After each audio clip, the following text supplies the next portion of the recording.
Ukraine's peace deal is a setup and it just backfired.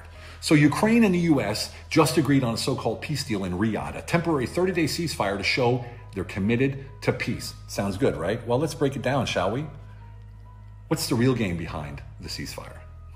I think Trump's team, through National Security Advisor Waltz and Secretary of State Rubio, said Ukraine shares Trump's vision for peace and expects Russia to agree. But here's the problem. Russia won't. Why? Because this isn't a peace deal at all. It's a trap.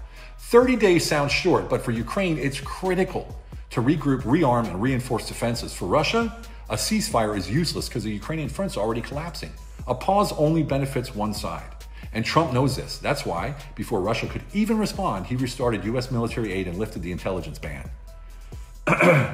So what's actually happening? This isn't about peace. This is about pushing Russia into a corner. Because if Putin rejects the deal, Trump gets to say, see, Putin doesn't want peace. And if Putin accepts, he'll be politically trapped both at home and globally.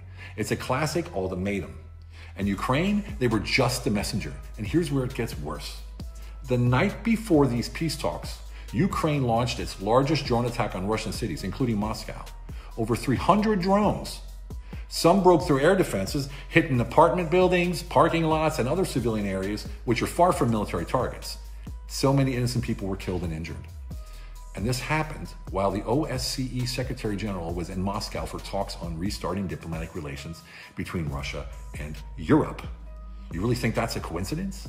It's simple. This was meant to provoke Russia into a massive retaliation. What's the goal? To set off a European-wide media campaign blaming Russia for rejecting peace, because that's what they want. Ukraine's handlers knew Putin would refuse the deal, but a Russian military response would give them ammunition to claim, look, Russia is the aggressor. They don't want peace. It's textbook manipulation, and the real question is, was this actually America's plan, or is someone else pulling the strings here? Because if you ask me, this stunt wasn't in Trump's playbook. Oh, and one more piece of the puzzle.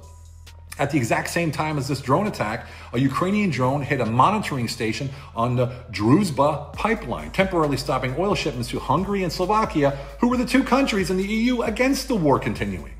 So here we are again, war games, economic sabotage, and power plays disguised as peace efforts.